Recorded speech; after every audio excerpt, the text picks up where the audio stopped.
This is a video on Kant's Grounding and Metaphysics of Morals, Section 2 for our Philosophy 2310 Theory of Ethics class. We've already seen the stress of Kant on intention in Section 1, and this is going to be explained further, as well as other more complex notions. Recall that I said to you that one of the best ways to conceive of Kant's account of ethics here in the Grounding of the Metaphysics of Morals is, as it were, an onion. We saw with regard to Section 1 that there were some obvious things that were fairly clear to us with regard to the notion of morality, and namely the idea of the goodwill. We just analyzed that and found that, in fact, one must have a good will in order to be sure to always will properly and always have the right intentions in our actions. And so we saw there also that for Kant, the moral value of any action lies primarily in its intention, if not solely in its intention, and not in the outcome. So this is not a kind of consequentialist metaphysics or of morals or theory of ethics. That is something concentrated on the outcomes, not at all. But rather for Kant, what is most important is the intention formed in the mind of human beings. Let me add this, though. In forming the proper intentions, we are also required, according to Kant, to make good use of our minds. And so there's a moral obligation that we think carefully. For example, it would be altogether inappropriate for you to forget your mother's birthday or forget Mother's Day. And we would say that that's a moral failing. But you could say, well, I didn't have a calendar handy, or I didn't pay attention, but I had no intention of missing Mother's Day. Not good enough. You are required, out of respect for yourself and others, to make use of your reasoning. And so that's an obligation and a matter of respect. So when Kant talks about intention, he's not just talking about feeling good towards something or wishing or wanting or something of that sort, but rather intention includes using your mind to keep track of reality around you and to form the proper intentions and to carry out your obligations, such as remembering Mother's Day or other holidays for family. So here in the second section, Kant is concerned with further distinctions, and we'll see these in some detail. I want to begin, though, by distinguishing four terms and then also a fifth term as well. The fifth term, synthetic a priori practical proposition, describes the categorical imperative. And I would say that roughly 20 to 25% of what you need to know about Kant is found in that notion of a synthetic a priori practical proposition. So I want to spend a considerable amount of time explaining that. Let me begin with a priori. A priori means from beforehand. And so it means without necessarily having any experience. So from before experience. So if something is known a priori, it means we didn't necessarily derive it from experience. So with regard to the mathematical notion of 2 plus 2 equals 4, we didn't derive that from checking it again and again in the world, but rather that's already in us, in the structure of our thinking, and the very structure of mathematics. We didn't say that 2 apples plus 2 apples will always give you 4 apples, but we better check about that with bananas and oranges. No, this is external to experience. It's a mathematical notion that we have external to experience, and so we don't need to check it in the world. We know in any case of 2 pieces of fruit and then 2 more pieces of fruit being put into a bag, we know the consequence will be, if the bag was empty, we know the consequence will be 4 pieces of fruit, whatever they be. We did not learn that from experience. That's mathematics applied to the world. And the mathematical structures and the notion of mathematics is in our minds. Now let's look at the term a posteriori. We've already seen this to mean empirical, or things that happen in the world. So it is not a priori, that is known in the very meaning of the terms. It's not a priori that cigarettes cause cancer. It's rather a posteriori. It's something we learned in our experience of the world. That is, the use of cigarettes does not mean cancer, and cancer doesn't mean the use of cigarettes. But as it happens, if human beings do use cigarettes, their chances of contracting cancer are very greatly increased. So these are two notions that are not identical, but they're connected on the basis of our experience in the world, our experience of human beings smoking in the world. Synthetic. Synthetic is a synthesis. Many of the clothes that you're wearing right now are probably synthetic blends. So it's a synthesis, a putting together of two or more things. And so that synthesis makes a third thing, the kind of material then that you're wearing, or a synthetic blend of material. The term analytic has to do with analysis. And if something is true analytically, it means it's true in virtue of the meanings of the words. For example, all unmarried adult male human beings are bachelors. Now that's true because of the meaning of the words, because unmarried adult male human being means bachelor. So that's analytically true. Something that's synthetically true is the association learned a posteriori between cigarettes and cancer. The two of them are brought together, and they're based on the experience of the world, a posteriori.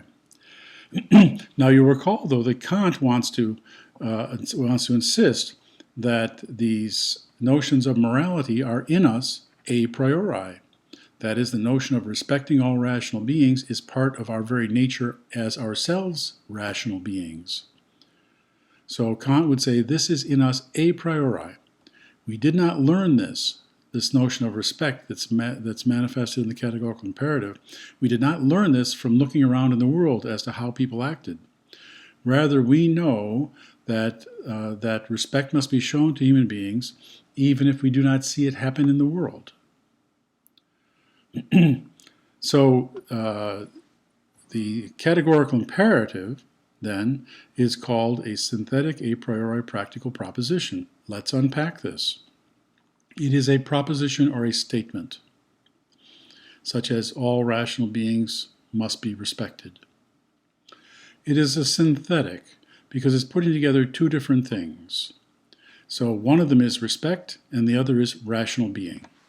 The very meaning of the term rational being is not respect, nor is respect the very meaning of rational being.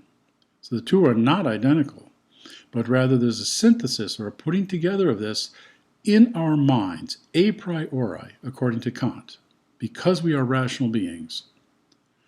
And so, and this proposition has to do with regard to action, hence it's practical. So the categorical imperative, the imperative that says that you must show respect for every rational being, yourself and others, and the other forms that it has, that is a proposition. It is practical because it says how we should act. It is a priori because it's not derived from the way the human beings act in the world. And it's synthetic because it's a putting together of two distinct notions. So, of course, as I've said before in our classes, then there should be 0 sexual assaults on the Marquette campus. But in the real world, there are some sexual assaults on Marquette's campus. So the notion, though, that there should be none is a moral notion, and it is, as it were, otherworldly. That is, it demands morality of this world which is imperfect. And when we act as moral beings, we bring that notion of morality, in a sense, from another world and from another realm. That is, from a realm that is not the same as we see it in our experience in the world.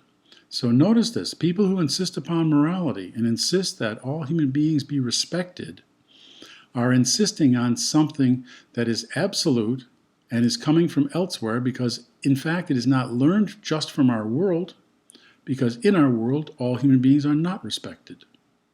It's very common for people not to respect other human beings. So morality is not this worldly. Morality is brought by the rational being, that is human beings, brought by the rational being into the world. And here we insist that morality be followed. Even if it's imperfectly followed, we still say that it is right that morality be followed in all of these cases. So again, this is about 25% of what you need to know in this course. What is the categorical imperative? It is a synthesis, a putting together of two ideas, so it's synthetic. It is a priori, it is not learned from the world. It is not a posteriori. It is practical, it's a guide to action, and it's a proposition, that it's a statement. So the notion that all rational beings must be respected is a duty for us that is expressed in a synthetic a priori practical proposition.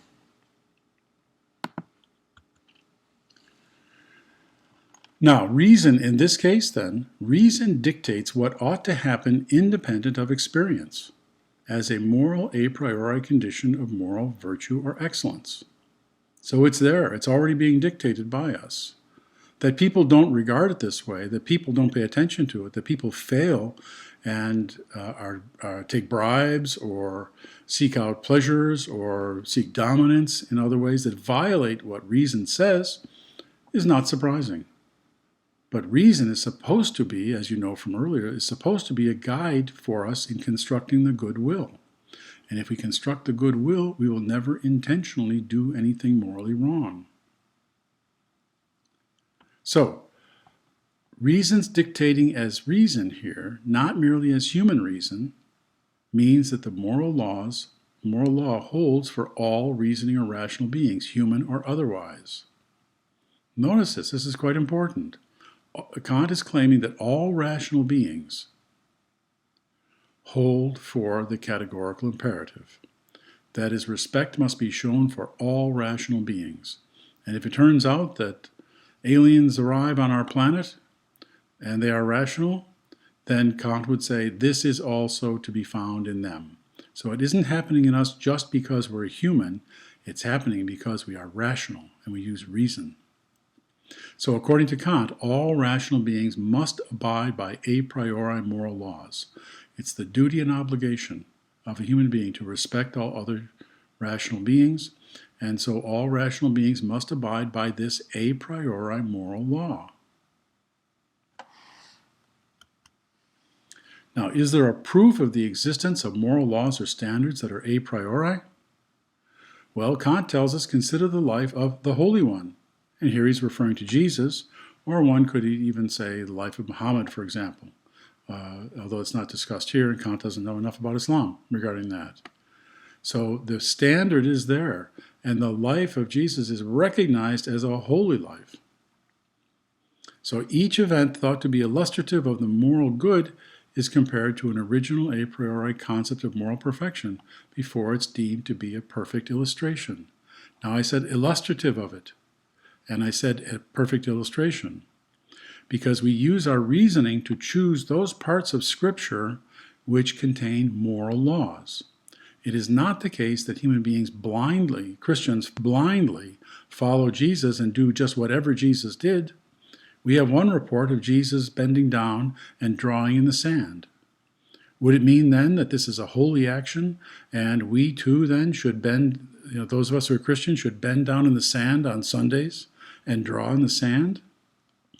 We don't know exactly what that was, but the point is this: the good things that Jesus has done and the things that he insists upon as essential to our human existence, these are illustrations of something that is already in us. The notion of respect, which is a synthetic a priori practical proposition when expressed as the categorical imperative. That is to say, the morality is in us. If it were not in us, we couldn't pick out the good moral passages of Scripture, as opposed to the ones that are not necessarily relevant at all to morality. We would take it all and imitate in every way, but that's silly. So what Kant is insisting upon is that he has not created this notion of the a priori and of the categorical imperative, but rather it's already there, it's been there all along for us, and he has discovered it in the sense of uncovered it and made it open to the light so we can see it. Hence, according to Kant, as I've been hinting all along here, there's a complete separation of the world and morality. They are not the same. The world contains actions of human beings, and they are a posteriori, or empirical matters. But the other world of morality is different. It's a priori, and it puts absolute demands on us if we are to be moral. But wait, that last part of the statement is wrong. Not if we are to be moral, because we are required to be moral. So, number one, we are required to be moral persons insofar as we are rational. And secondly, we are required to act in accordance with the imperative or the commands of duty, which is found in the categorical imperative. That is, we are required by our very rationality to be respectful of other rational beings. Now, Kant had called this the metaphysics of morals. So in this sense, the metaphysics of morals is completely separate from anthropology, theology, physics, and other sciences. And this is required for the purity of duty with respect to the moral law. That is, the notions of the metaphysics of morals, the obligation, the duties we have, and the absoluteness of the categorical imperative, these are in us already. They're already in the structures of our very being as rational. That's Kant's contention. What about will in relation to moral law and rational beings? Well, as I said earlier, will is not just whim, but rather practical reason. And by whim, I mean just whatever you feel like doing. It's not that, but it's practical reason. So we have to use our reason out of respect for other rational beings, as I said earlier. So now we look at it this way. Reason works to determine the will. If reason does so without making any mistakes, then what reason presents to us is what is objectively necessary and presents it to us as subjectively necessary. Let me explain this.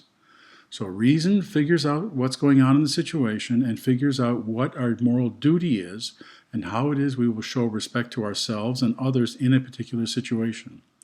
Reason tells us we are to do such and such an action because it is part of our duty to show respect. But on the other hand, we're free to do whatever we please on a subjective level. So while objectively, reason tells us what the right thing to do is, we can still disregard that. Pardon me. We can choose money, pleasures, power, many other things. And human beings often do this.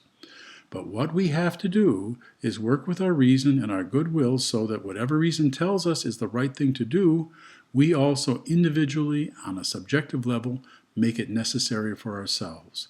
That is, we compel ourselves to do what is morally right, even if we have the option to do what is morally wrong. As practical reason, then, will is, quote, a faculty of choosing only that which reason, independently of inclination, recognizes as being practically necessary. That is, as good. Close quote. So that's what will is. It's the ability to choose what reason presents to us as good and right. And we choose it because we've determined that it is necessary for us to do so. And we do that because we are acting in accordance with, with the goodwill. That's what a moral person does. The law to be followed here, then, is what rational beings have the power to act in accord with. Rational beings are able to create their own characters and be themselves. And they are free to make this. They are free to create themselves as moral characters and free to create within themselves the goodwill. Other beings don't have this power and can't be rational, like lions and tigers and bears. When does immorality occur? Immorality occurs when the will, on an individual and subjective basis, submits to conditions and incentives not presented by reason as objective conditions. That is, the will does not act in accord with reason. And when the will decides to ignore reason, then the will does something that is contrary to its obligation to act in accordance with the good will. So, this is what it means, and I'll explain this. Objectively necessitated conditions are subjectively contingent. What reason presents to us in an objective way as what we must do, as necessitated conditions, what we should do, these are still subjectively contingent. It's still up to us to decide whether to go in accord with our will. And we are able to set aside what reason tells us is the right thing to do because we're weak and we can fail and we want power and pleasure and money and all kinds of other things. But our moral obligation is to let reason rule for us and helping us to form the good will so that whatever reason tells us is necessary for morality, we make it necessary for ourselves. And we choose to do it. So this is the case even if objectively necessitated conditions, what reason presents to us, are subjectively contingent. That is, are up to us to decide about following on an individual basis. As Kant puts it then, quote, that is to say that the relation of the objective laws, and those are the laws that are of moral duty, to a will not thoroughly good, is represented as the determination of the will of a rational being by principles of reason which the will does not follow because of its own nature. The will does not follow because of its own nature. So when we refuse to follow objective laws and refuse to do what is thoroughly good, then we're following something out of our own nature. We're following something else that we choose to because of our wants, needs, desires, or whatever. But we're choosing to do it, and we're responsible for the choices that we make. So the objective principle represented to the will as necessitating or making it do something is a command of reason. It came from reason. And the formula of the command from reason is an imperative. So the categorical imperative is a no exceptions command. Act only on that maxim which you can at the same will to be a universal law. That is the universality principle. Make it a universal rule. And if you can make that rule apply universally, then you have permission to proceed with it. That's also the notion of respect from the categorical imperative, just in a different form. Now, what about imperatives? Kant lists several kinds of imperatives. He talks about moral imperatives. He talks about hypothetical imperatives, categorical imperatives. So moral imperatives will be commands relating to moral matters, and hypothetical imperatives are commands that have the term if in it. If you want to drive the car to Madison today, you must put gasoline in the car. That's fine. That's an imperative. It's an absolute command because the car won't make it there without the gasoline. But the if is what's there.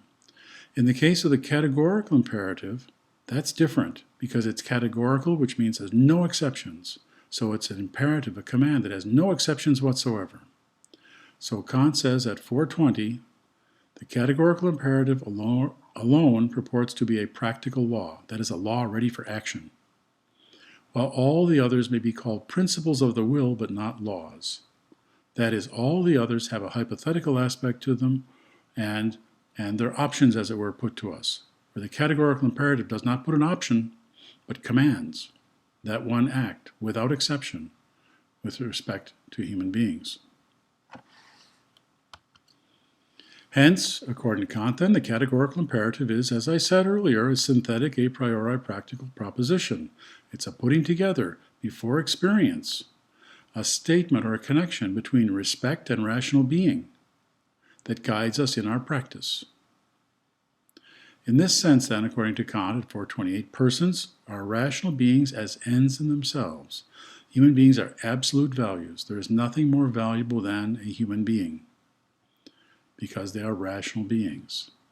And of course, you remember seeing this in the four forms of the categorical imperative that we saw in the first section of Kant. So here we are with this notion then of Kant as a result of this, with the notion the supreme limiting condition of every man's freedom of action is the categorical imperative. That is, it limits what we can do. We're free to do whatever we want so long as it doesn't go against the categorical imperative.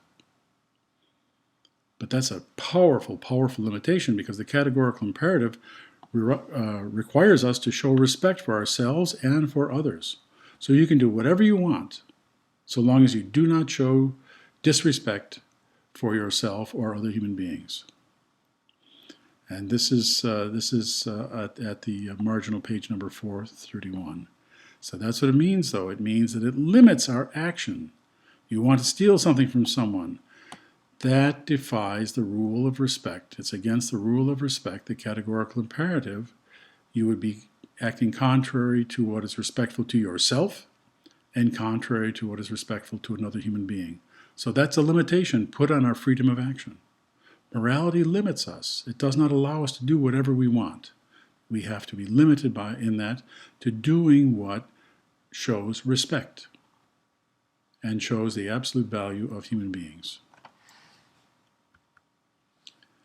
In this context, then, Kant brings up another notion, completely different in a sense, of the kingdom of ends. Imagine a kingdom or a country where everyone is treated as an end. That is an absolute value. No one is ever used, but everyone is treated fairly and respectfully. That's an ideal. That's a utopian conception of morality. A wonderful place where everyone is treated with absolute respect. And he says that this is grounded in the notion of autonomy. So autonomy is the ground of the dignity of human nature and of every rational nature. What does he mean by autonomy? Auto means self, and nomos means law. So autonomy is self-law. In the morality that I've set out here with regard to Kant, our morality comes from our very selves as rational beings. So we are to act in an autonomous way. That is, we are self-moving beings, and the morality is not imposed from outside. It's already in us, in our very nature as rational. Heteronomy, heteros means other, and nomos means law. Heteronomy is when you let something outside your true and real self as a moral being, something outside, control your actions. Maybe it's wanting for money or power or pleasure or sex or whatever else. Then you let something else become your law. You are no longer in full control. You are not living up to your real self. You are not respecting yourself. To respect yourself in the fullest way, you are to be autonomous, where the morality is already in you as a rational being. Heteronomy is when we fail to show respect for ourselves and we make something else the law of our action, the law guiding our action. That I want that powerful car, so I'll steal it. Heteronomy is I'm letting heteronomy control my actions. Heteronomy controls my will in that sense. When properly speaking, autonomy should control my will. I should be in full control of my will, not the car. The beautiful car controls me in a sense when I say heteronomy. I give myself over to wanting something that is not mine. And that's the end of the second section of Kant on the grounding of metaphysics of morals. And the third section is the final section, and it's pretty complex. So I'll stop here. This will be what we look at we consider at class on Thursday of this week, and I'll just stop here.